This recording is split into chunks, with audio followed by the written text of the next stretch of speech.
Assalamualaikum warahmatullahi wabarakatuh. Kepada yang terhormat Bapak Zar Albana SSMA sebagai dosen pembimbing mata kuliah Bahasa Indonesia dan juga teman-teman mahasiswa semua yang saya cintai dan saya banggakan. Semoga siang hari ini semua diberikan kesehatan agar presentasi pada hari ini dapat berjalan dengan lancar sampai dengan nanti. Perkenalkan, saya Syifa Fauziah, NIM 211011074, izin mempresentasikan terkait dengan prinsip diet ibu hamil dengan hiperemesis. Izin share screen.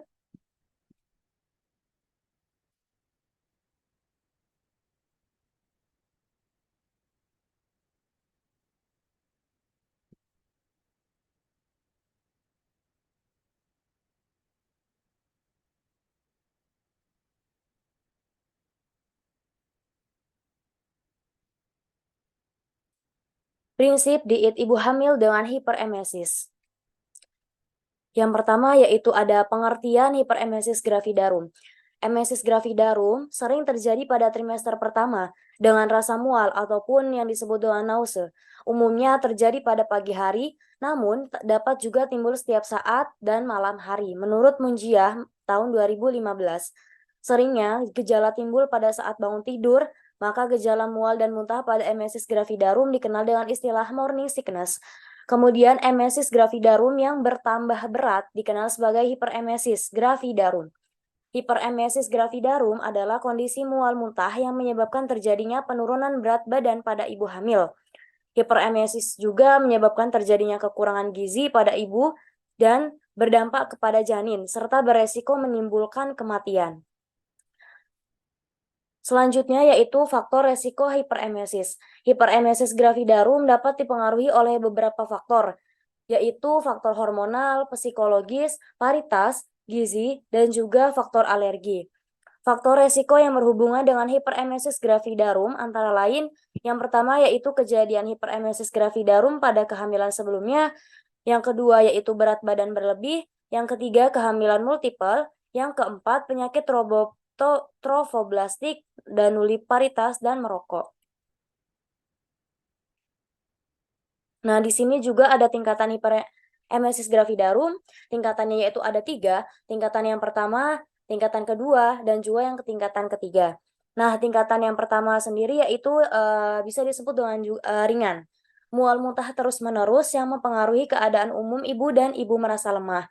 Nafsu makan tidak ada, berat badannya juga menurun, rasa nyerinya itu pada epigastrum, nadinya juga meningkat kurang lebih 100 kali per menit, kemudian tekanan darah sistolik menurun, turgor kulit berkurang, lidah mengering, dan mata juga cekung.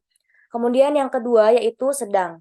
Mual muntah yang hebat berakibat keadaan umum penderita lebih parah, lemah dan apatis, turgor kulit lebih berkurang, lidah mengering dan nampak kotor, nadi kecil dan cepat, suhu kadang-kadang naik dan mata sedikit ikteris, berat badan turun dan mata cekung, kemudian tensi turun, hemokonsentrasi, oligoria dan konstipasi, dapat juga asetonuria dan dari napas tercium bau aseton.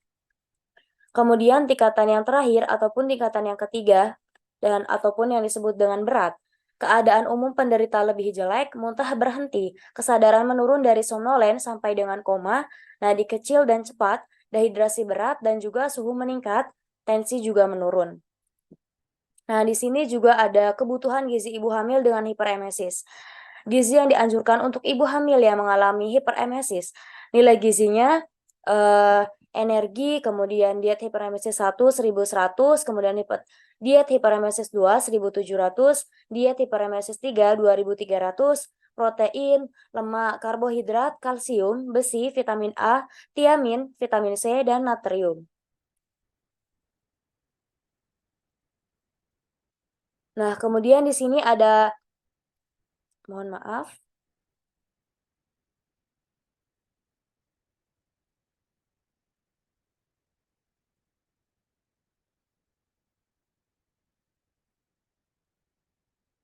di sini ada prinsip diet hiperemesis. Diet hiperemesis gravidarum ini dapat dikelompokkan dalam 3 macam, yaitu diet hiperemesis 1, 2, dan juga 3. Diet hiperemesis yang pertama yaitu diberikan kepada kasus hiperemesis berat. dalam bentuk roti kering, singkong bakar atau rebus, ubi bakar atau rebus, dan buah-buahan. Cairan sebaiknya tidak diberikan bersamaan dengan makanan, namun 1-2 jam sesudahnya. Makanan ini mengandung kurang hampir semua zat gizi kecuali vitamin C, sehingga hanya diberikan dalam beberapa hari saja. Kemudian diet hiperemesis 2 diberikan bila rasa mual dan muntah sudah berkurang. Pada kondisi ini, pemberian makanan dari bahan makanan yang bernilai gizi tinggi mulai dapat diangsur dan minuman sebaiknya tidak diberikan bersamaan dengan makanan.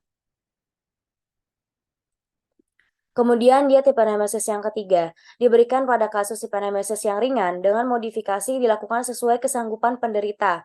Minuman dapat diberikan bersamaan dengan makanan, dan makanan pada diet ini telah cukup energi dan semua zat gizi.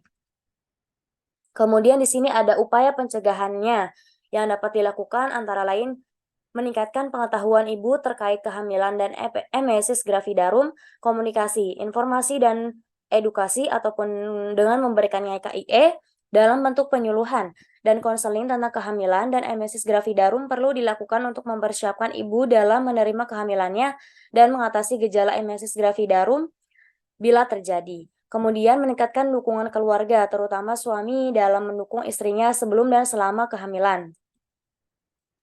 Kemudian pencegahan yang berikutnya yaitu meningkatkan pengetahuan ibu tentang cara mengurangi dan mengatasi mual muntah bila terjadi selama kehamilan.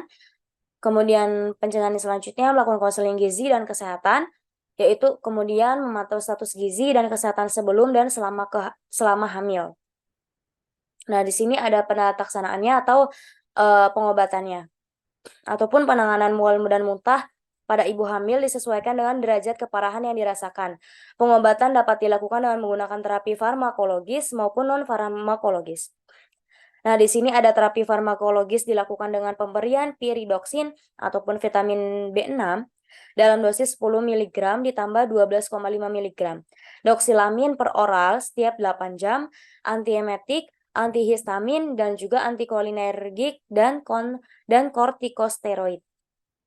Sedangkan terapi non-farmakologis dilakukan dengan pemberian konseling gizi dan kesehatan, pengaturan diet, dukungan emosional, akupuntur, dan juga tidur dan pengobatan herbal atau alamiah dalam bentuk aromaterapi menggunakan jahe.